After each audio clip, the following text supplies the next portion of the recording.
नमस्कार। दिन भर की बड़ी खबरों में आपका स्वागत है। मैं हूं शिवानी। आज की खबरों में बात होगी, हाँ हैकर है पीएम मोदी, अचानक क्या बोल गई कंगना रनावत, ट्रोलिंग तेज की, और राहुल के जर्मनी दौरे से बिलबिला उठी भाजपा, प्रियंका का करारा पलटवार की, वहीं इंडिगो पर जिम्मा थोपने वाली मोदी सरकार को हाईकोर्ट की फटकार की, साथ ही थरूर को मिलेगा वीर सावरकर अवार्ड, मची खलबली की, और खबर के अंत में बात होगी मोदी का उत्तराधिकारी तय, क्या जल्द होंगे रिटायर की। इसी के साथ आज दिन भर की सभी बड़ी और प्रमुख खबरों को जानेंगे विस्तार से। उससे पहले एक नजर सुर्खियों पर। शाह बोले, देश की सत्ता विदेशी नहीं चुनेंगे, एसआईआर 3 बार नेहरू, एक बार इंदिरा अटल के कार्यक्रम में हुआ, तब किसी ने विरोध नहीं किया। राहुल संसद सत्र के बीच जर्मनी जाएंगे, भाजपा बोली उनके लिए एलओपी लीडर ऑफ पर्यटन। कांग्रेस का जवाब, मोदी की 85% विदेशी यात्राएं सत्र के दौरान ही तो हुई हैं। डिंपल बोली, पुलिस वाले सादे कपड़ों में वोट डालते रहे, अनुप्रिया का पलटवार। घुसपैठिए को वोटर बनाने के लिए एसआईआर का हो रहा विरोध।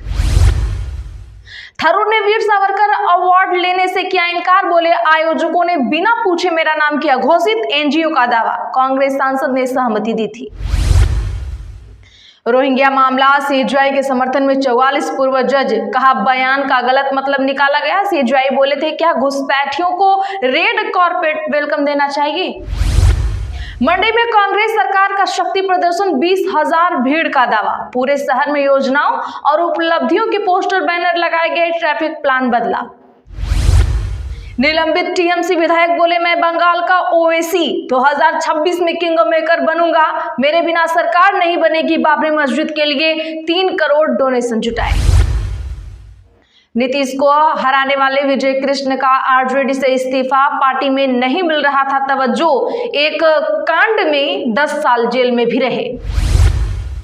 दिल्ली हाईकोर्ट बोला, इंडिगो फेल हुई तो सरकार ने क्या किया, 4,000 का टिकट 30,000 तक कैसे पहुंचा, आपने ही ऐसे हालात बनने दिए। राजभवन का नाम लोक भवन करने पर छिड़ी रार, हेमंत सरकार चाहती बिरसा सीधो कान्हू भवन, झारखंड भवन में जनता पर रोक का मामला भी उठा।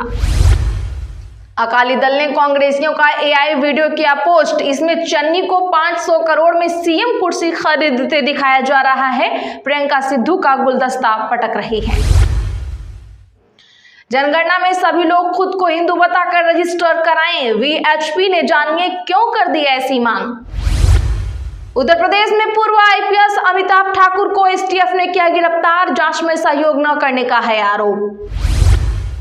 राहुल गांधी के जर्मनी दौरे पर भाजपा ने कसा तंज, तो प्रियंका बोली मोदी जी आधा समय तो विदेश में ही बिताते हैं, घर बैठना पड़ जाएगा। विधायकों पर भड़क गए देवेंद्र फडणवीस, सदन में छा गया था सन्नाटा।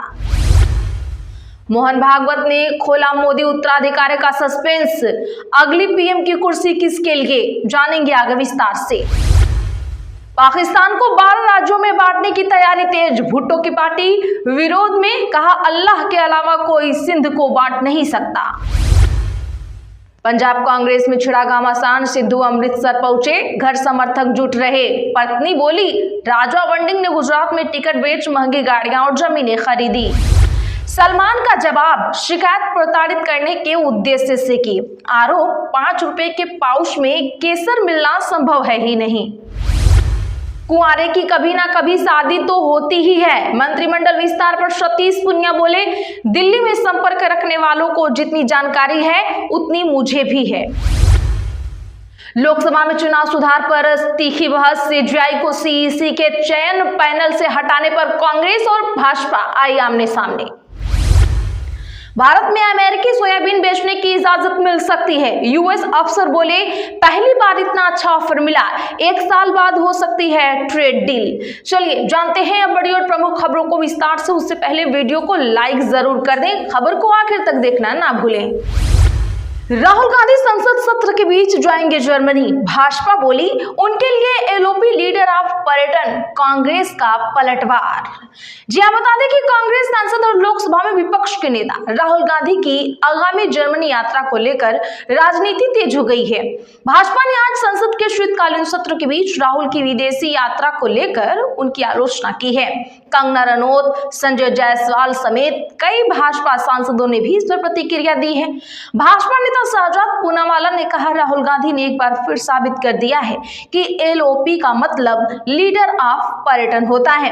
वे लीडर ऑफ पार्टिंग यानी पार्टी करने वाले नेता हैं। संसद सत्र 19 दिसंबर तक चलेगा।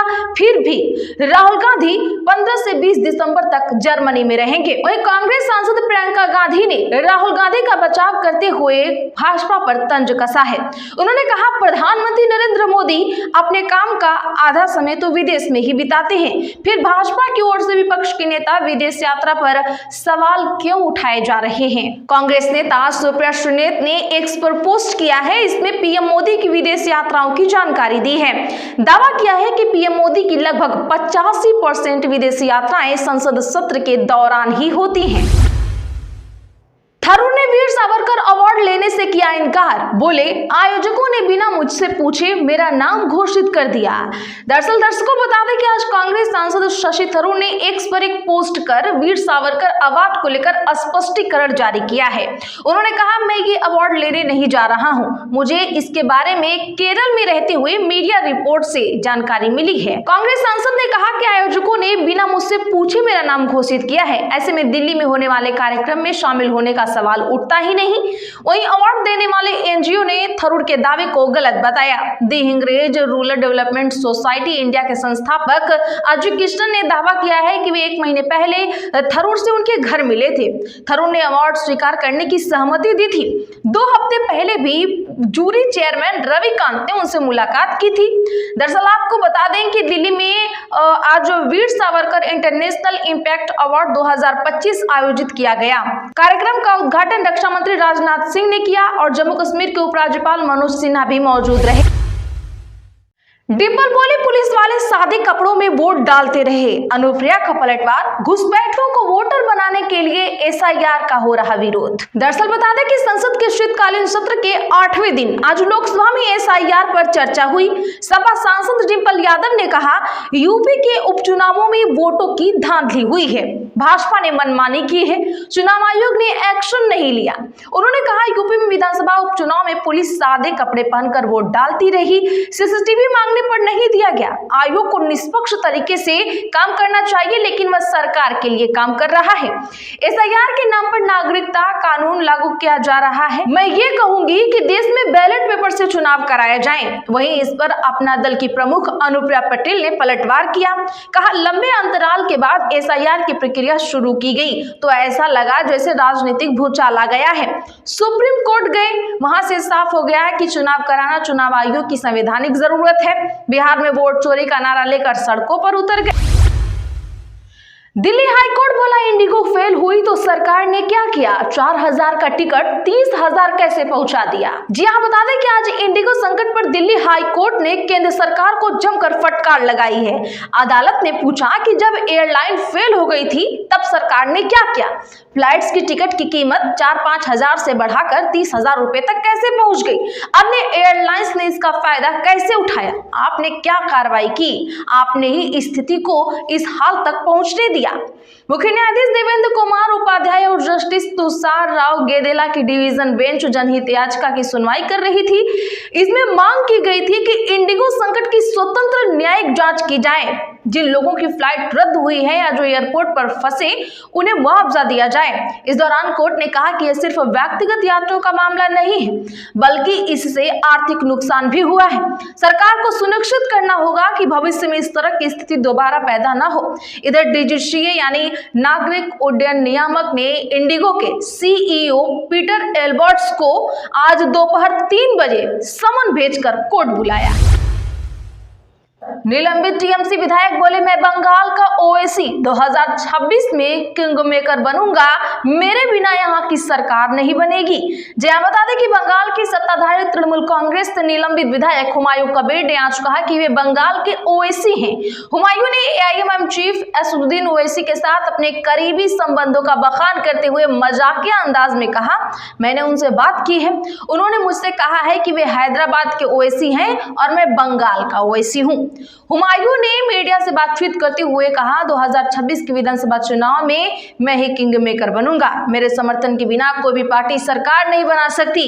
हुमायूं ने दावा किया कि 2026 में ना तो टीएमसी और ना ही भाजपा अपने दम पर बहुमत का आंकड़ा छू पाएगी।